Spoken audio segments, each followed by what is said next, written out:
Hallo zusammen und herzlich willkommen zum heutigen Video. Heute zeige ich euch, wie letzte Woche versprochen, mein Weekly Bullet Journal Setup für September. Wenn ihr mein September Bullet Journal Setup von letzter Woche gesehen habt, wisst ihr, dass mein Thema für September Weltraum ist. Wenn ihr mein Video von letzter Woche noch nicht gesehen habt, dann habe ich für euch den Link dazu in die Videobeschreibung gepackt. Mein Weekly Bullet Journal Setup für September ist natürlich im gleichen Thema. Wie ihr vielleicht wisst, habe ich das Thema Weltraum gewählt, weil ich vor kurzem die Serie Origin auf YouTube geschaut habe. Aber ich war allgemein schon immer ziemlich interessiert am Weltraum und Universum. Es gibt so viel, was wir noch nicht darüber wissen, so viele Planeten und Sterne und andere Universen und vielleicht sogar anderes Leben. Ich weiß nicht, wie es euch geht, aber ich liebe es einfach auch mit Freunden drüber zu reden, weil jeder auch nochmal andere Vorstellungen und Ideen davon hat, was es alles im Weltraum gibt.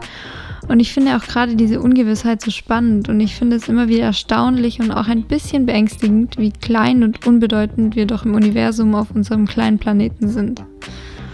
Schreibt mir doch mal gerne eure Vorstellungen und Ideen in die Kommentare und wir können uns ein bisschen austauschen, wenn ihr Lust habt. Falls ihr auch noch ein paar Weltraum-Doodle-Ideen braucht, habe ich euch mein Video von vor 2 Wochen in der Videobeschreibung verlinkt. Bei der ersten Weekly Bullet Journal Spread Idee habe ich mal wieder Kreise genommen. Ich weiß nicht warum, aber irgendwie mag ich Kreise ganz gerne in meinen Setups. Die Anfangsbuchstaben der Wochentage habe ich dann auch in Kreisen außen um den großen Kreis herum angeordnet.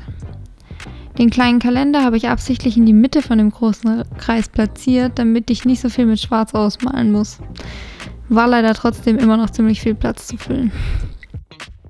Das Layout von meiner zweiten Weekly Bullet Journal Spread Idee habe ich von letztem Monat übernommen, weil ich ganz gut damit klargekommen bin. Hier habe ich auch wieder die Anfangsbuchstaben der Wochentage in die Kreise gepackt, wie bei der ersten Weekly Bullet Journal Spread Idee auch. Die Boxen unten links und unten rechts habe ich dann wieder mit Planeten, Meteoriden und Sternen gefüllt. Ich habe versucht, immer so viel Platz wie möglich mit Planeten und Meteoriden zu füllen, damit ich nicht so viel Schwarz ausmalen muss und damit es nicht so lange dauert. Aber alles nur mit Planeten zu füllen, sieht dann halt auch irgendwann nicht mehr gut aus und irgendwann sind mir auch die Ideen für die Planeten ausgegangen, sodass ich immer wieder die gleichen 4 Planeten genommen habe.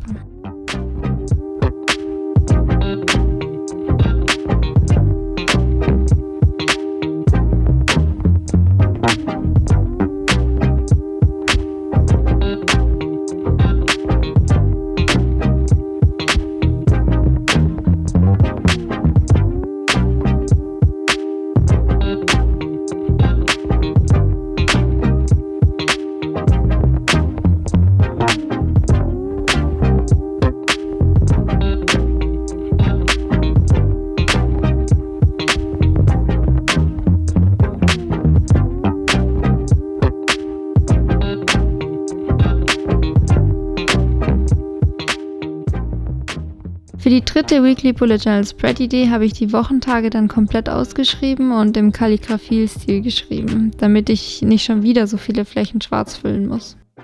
Die Deko habe ich bei dieser Weekly Bullet Journal Spread Idee in die Mitte gemacht. Leider ist die Fläche hier wieder ein bisschen groß geraten, weshalb ich wieder ewig schwarz ausfüllen musste. Hier habe ich dann aber langsam auch begriffen, dass es länger dauert, je mehr Sterne ich einzeichne, weil ich ja immer drumherum malen muss und das wahnsinnig viel Zeit kostet.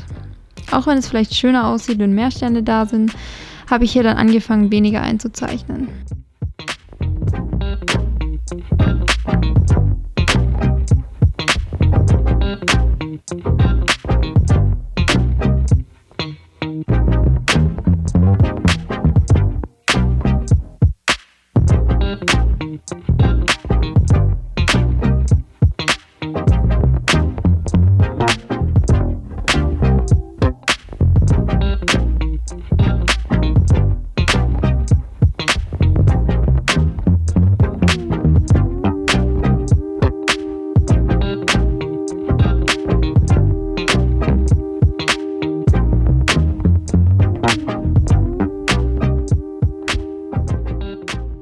Bei der 4. Weekly Bullet Journal Spread Idee habe ich das Layout von Woche 3 einfach ein bisschen abgeändert.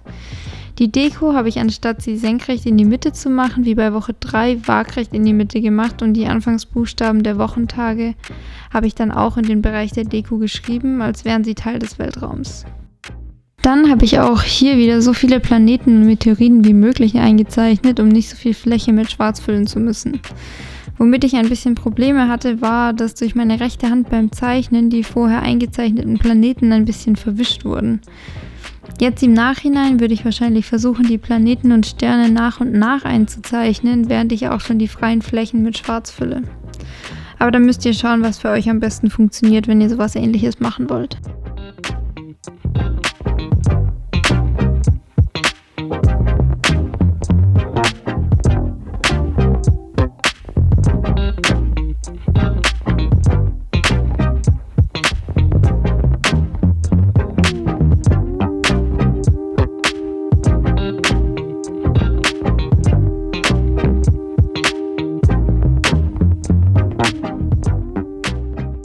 Wenn euch das Video zu meinem Weekly Bullet Journal Setup für September gefallen hat, würde ich mich sehr über einen Daumen nach oben, einen Kommentar oder auch ein Abo freuen. Ansonsten sehe ich euch beim nächsten Mal.